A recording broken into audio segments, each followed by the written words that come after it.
एक जो आपके साथ वादा किया गया था, तो उस वादे को लेकर कितना आज आश्वस्त है कि वो वायदा है, वो वचन है, आज पूरा किया गया? देखो, कई दफा कोई व्यक्ति बात बोलता है तो कहते हैं कि 24 घंटे में एक बार ही सरस्वती बोलती है। तो ये सच्चाई है कि जब उपचुनाव था तो मुझे बहुत पुरानी बात है, हम परिवार सारा इकट्ठा था। इलाहाबाद का पहला प्री सिमन होने के बाद चुनाव था। उनका चौटाला जी ने चुनाव लड़ रहे थे, मैं उनका कवरिंग कैंडिडेट था।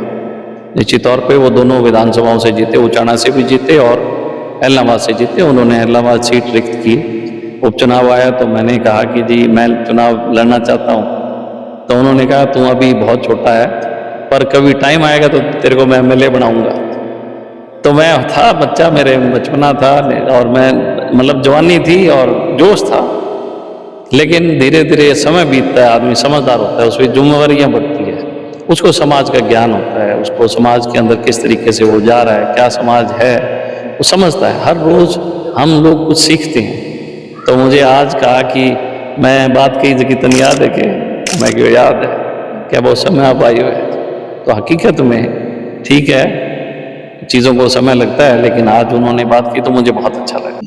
देखिए, मैं तो इतना गहराई में नहीं बता पाऊंगा, लेकिन जो बड़ी बड़ी चीज़ें हैं कि कई चीज़ों का समय निश्चित होता है। शायद मेरे उनको ये चीज़ पसंद नहीं होगी और कहीं ना कहीं उनके मन में कुछ ऐसा होगा कि हम भाई इन लोगों को किसी तरीके से साइडलाइन करें। हालांकि मेरी मेहनत में और कोई कमी नहीं थी, मैंने बहुत संघर्ष किया और बहुत काम किया।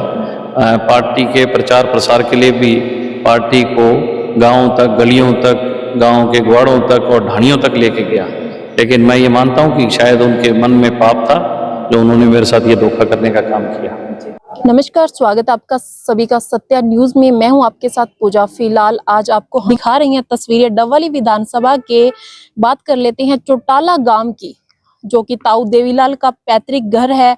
उसके अंदर हम इस समय मौजूद हैं। तो हमारे बगल में मौजूद हैं चौधरी आदित्य देवीलाल जी हैं। उनसे बातचीत कर लेते हैं कि उनका क्या कुछ कहना है, क्योंकि पिछले 10 सालों से वो अपने परिवार से, अपने कुनबे से अलग रह रहे थे, अलग पार्टी के अंदर अपने जो काम काज हैं वो कर रहे थे। तो आज उन्होंने एक बार फिर से इनेलो पार्टी है वो ज्वाइन की है। जो कुनबा है वो एक बार फिर से 10 सालों के बाद एक हुआ है। तो उनसे बातचीत कर लेते हैं कि उनका क्या कुछ कहना है और परिवार के अंदर खासकर कैसा माहौल है। सर, सबसे पहले बहुत बहुत स्वागत है आपका। पूजा जी, आपको भी बहुत बहुत बधाई और बहुत बहुत धन्यवाद कि आज आप चौटाला गांव में आए हैं जी। तो सर, क्या कुछ कहना चाहोगे? आज आपने 10 सालों के बाद इनेलो पार्टी है उसको ज्वाइन किया। देखिए, मेरे चेहरे की खुशी आपको बता रही है कि जब एक परिवार, बिछड़ा परिवार मिलता है तो कितनी खुशी होती है। और ये खुशी आमजन के चेहरे पे है, हर व्यक्ति से। जो चौधरी देवीलाल जी से आत्मा से जुड़ा हुआ है, हर आदमी खुश है हरियाणा का। तो सर, खासकर परिवार की बात कर लेते हैं। परिवार के अंदर कैसा माहौल है? सबसे पहले अगर बात करें बुजुर्गों की, तो बुजुर्गों के अंदर कौन सबसे अधिक खुश है? दिवाली जैसा माहौल है। मेरी बुआ जी, मेरी माता और मेरे भाई, हमारे परिवार के हर व्यक्ति के अंदर आज बहुत खुशी है इस बात की। और हमें आज हमने ये सब लोगों ने संकल्प लिया है कि हम चौधरी देवीलाल जी के जो सोच थी उसको और मजबूत करने का काम करेंगे। देखिए, सबसे पहले तो मैं तो सबसे बड़ा नेता किसी को मानता हूं तो जनता को मानता हूं। माहौल कैसा था? माहौल आपने खुद देखा होगा, बहुत जबरदस्त माहौल, लोगों में उत्साह बहुत है, खुशी बहुत हुई लोगों को इस बात की कि परिवार एक हो गया। और 10 साल के संघर्ष में जो हम लोगों ने एक रिश्ता कायम किया परिवारों के साथ, अनेकों हजारों परिवारों के साथ, आज वो सारे परिवार आए हुए थे। तो कोई नेता नहीं था, सारे नेता आए हुए थे। मेरे हल्के के सब नेता आए हुए थे। सर, 10 साल आप बीजेपी के साथ जुड़े रहे हैं, आपने काफी कामकाज भी करवाए हैं। तो सर, ऐसी क्या वजह रही जिसके कारण आपकी जो टिकट है वो कटती हुई नजर आई? देखिए, मैं तो इतना गहराई में नहीं बता पाऊंगा, लेकिन जो बड़ी बड़ी चीजें हैं कि कई चीजों का समय निश्चित होता है। शायद मेरे उनको ये चीज पसंद नहीं होगी और कहीं ना कहीं उनके मन में कुछ ऐसा होगा कि हम भाई इन लोगों को किसी तरीके से साइडलाइन करें। हालांकि मेरी मेहनत में और कोई कमी नहीं थी, मैंने बहुत संघर्ष किया और बहुत काम किया। पार्टी के प्रचार प्रसार के लिए भी पार्टी को गांवों तक, गलियों तक, गांव के ग्वाड़ों तक और ढाणियों तक लेके गया। लेकिन मैं ये मानता हूं कि शायद उनके मन में पाप था जो उन्होंने मेरे साथ ये धोखा करने का काम किया। क्योंकि बीजेपी पार्टी के अंदर होने के बाद भी आप काफी बार, जैसे बेडों का एक बार रेवड़ लेकर आप गए थे नगर परिषद के अंदर, उसके बाद ग्रीवेंस मीटिंग के अंदर भी काफी बहसबाजी हुई, क्या वजह थी सर ऐसे? देखिए, मैं बार बार कभी अपने स्वार्थ के लिए नहीं लड़ता। मेरी प्रवृत्ति नहीं है कि मैं अपने स्वार्थ के लिए लड़ूं। मेरी प्रवृत्ति है कि मैं आम जनमानस की आवाज उठाता हूं।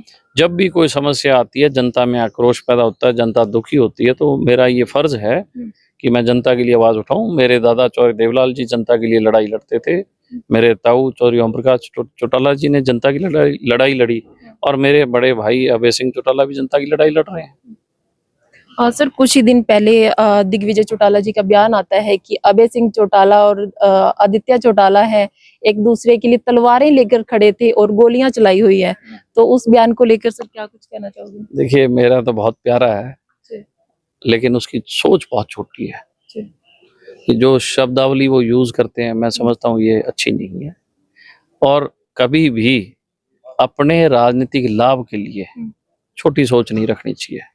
जनता के बीच में जाओ, अच्छी बात है, जनता को बताओ कि आपने सत्तासीन होने के बाद जनता के लिए क्या किया, और उसके बाद जनता आपको मानेगी, आपके साथ चलेगी, क्या निर्णय लेगी वो आने वाला समय बताएगा। अब चाचा भतीजा एक ही मैदान के अंदर है, क्या कुछ लग रही है स्थितियां? ना, ऐसा कुछ नहीं है। मैदान सबके लिए बराबर होता है, लेकिन फैसला जनता के हाथ में होता है। जनता बहुत समझदार है, एक एक चीज, चाल, चरित्र, चलन सब नेताओं के जानती है।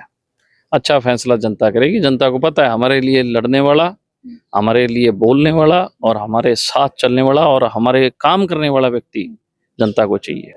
आज चौधरी ओम प्रकाश चौटाला जी की अध्यक्षता में आपने पार्टी ज्वाइन की है, तो उनकी तरफ से क्या कुछ शब्द बोले गए आपको? आशीर्वाद दिया और यही कहा कि चौधरी देवीलाल जी के आदर्शों को आगे बढ़ाओ, उनके संघर्ष को ध्यान में रखो, उनकी नीतियों को लोगों तक लेके जाओ और जन कल्याण करो, जनता की भलाई के लिए काम करो। सर, कल नामांकन को लेकर क्या कुछ तैयारियां हैं? देखिए, पूरे कार्यकर्ता जोश में है, हर गांव का व्यक्ति खुश है, और निश्चित तौर पे हजारों की संख्या में लोग आएंगे कल। एक जो आपके साथ वादा किया गया था, तो उस वादे को लेकर कितना आज आश्वस्त है कि वो वायदा है, वो वचन है, आज पूरा किया गया? देखो, कई दफा कोई व्यक्ति बात बोलता है तो कहते हैं कि 24 घंटे में एक बार ही सरस्वती बोलती है। तो ये सच्चाई है कि जब उपचुनाव था तो मुझे, बहुत पुरानी बात है, हम परिवार सारा इकट्ठा था, इलाहाबाद का पहला प्री सिमन होने के बाद चुनाव था, ओम प्रकाश चौटाला जी ने चुनाव लड़ रहे थे, मैं उनका कवरिंग कैंडिडेट था। निश्चित तौर पे वो दोनों विधानसभाओं से जीते, उचाना से भी जीते और इलाहाबाद से जीते। उन्होंने इलाहाबाद सीट रिक्त की। उपचुनाव आया तो मैंने कहा कि जी मैं चुनाव लड़ना चाहता हूँ, तो उन्होंने कहा तू अभी बहुत छोटा है, पर कभी टाइम आएगा तो तेरे को मैं एमएलए बनाऊंगा। तो मैं था बच्चा, मेरे बचपना था, और मैं मतलब जवानी थी और जोश था, लेकिन धीरे धीरे समय बीतता है, आदमी समझदार होता है, उसमें जिम्मेवारियां बढ़ती है, उसको समाज का ज्ञान होता है, उसको समाज के अंदर किस तरीके से वो जा रहा है, क्या समाज है, वो समझता है। हर रोज हम लोग कुछ सीखते हैं। तो मुझे आज कहा कि मैं बात कही जगह तन याद है कि, तो मैं क्यों याद है क्या बहुत समय आप आई हुए। तो हकीकत में ठीक है, चीजों को समय लगता है, लेकिन आज उन्होंने बात की तो मुझे बहुत अच्छा लगा। सरस्वती वास की आपने बात की है, क्या इस बार पक्का सरस्वती वास होगा? जैसे उनकी ये पुरानी बात थी, तो एमएलए बनकर चंडीगढ़ जरूर पहुंचोगे? लोग उनका बहुत सम्मान करते हैं। चौधरी ओम प्रकाश चौटाला जी के लिए लोगों के मनों में बहुत सम्मान है और बहुत आदर सत्कार करते हैं। उन जितना संघर्ष कोई हरियाणा के अंदर व्यक्ति कर नहीं सकता, और इसमें कोई सच्चाई नहीं है। उन्होंने अपने आदमी के लिए, हर आदमी को वो जानते हैं, हर व्यक्ति के दुख और तकलीफ को वो समझते हैं। और अब तो ठीक है, उम्र दराज में देखो, परमात्मा हजारों साल उनकी उम्र रहे, लेकिन इस पड़ाव में भी वो लोगों से मिलते हैं, ये बहुत बड़ी बात है।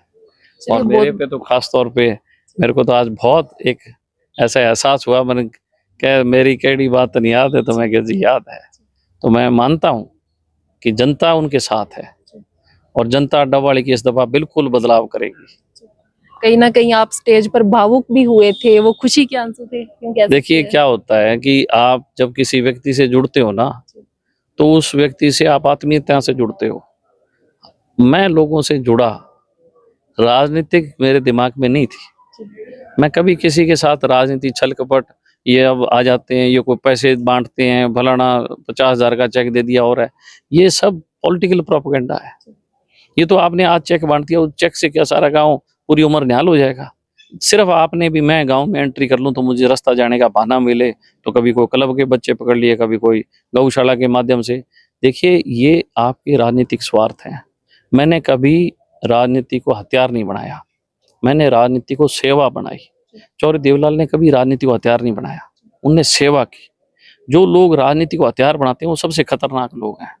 वो कभी भला नहीं करेंगे, वो आज मौका पे आएंगे और उस मौके को के अंदर से अपनी कहीं ना कहीं स्वार्थ की चीजों को तलाशने का काम करते हैं।